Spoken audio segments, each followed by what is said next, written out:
50 رحلة جوية أسبوعيا ذهبا ونفس العدد إيابا.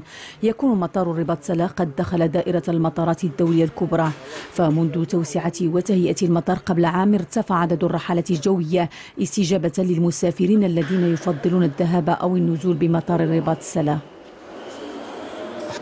المطار فهو يستقبل طائرات ديال الخطوط الملكية المغربية، طائرات الخطوط الفرنسية، طائرة جيتر فلاي، طائرة رايانير، وطائرة البراق الليبية، وطائرات إيبيريا.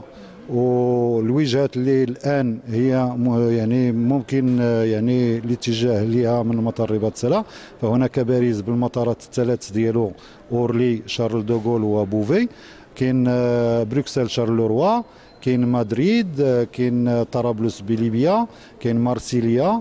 فيعني هذه بالاضافه الى الوجهه الجديده اللي هي يعني الرباط الدار البيضاء.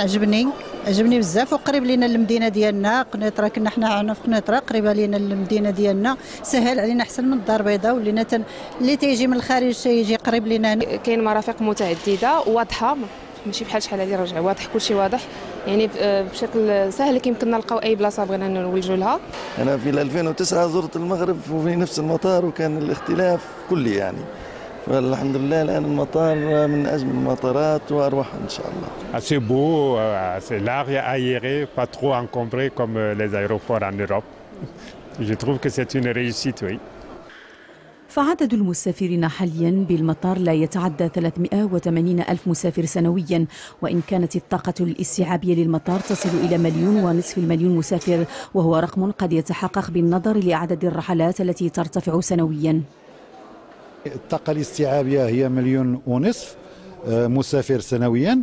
المساحة هي 16 ألف متر مربع، ولكن احنا إلا وصلنا لهذه الطاقة الاستيعابية، فالمكتب الوطني للمطارات موجد واحد البرنامج ديالو يعني ديال التوسعة ديال المطار، يعني فما غنتحدوش في هذا الحد هذا، خاصة أن إلا لاحظنا أن الآن ما كنفوتوش 380 ألف مسافر في السنة، يعني السنة الماضية واللي قبل من الماضية ما تجاوزناش 380، فمازال عندنا إمكانية ديال أننا نستقبلوا طائرات جديدة وخطوط جديدة، ولكن إلا وصلنا ل1.5 مليون فالمكتب الوطني للمطارات وضع خطة يعني موجودة منذ الآن ديال التوسعة.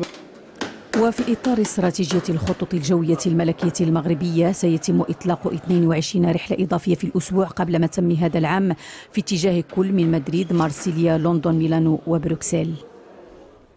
من قرية للصيادين.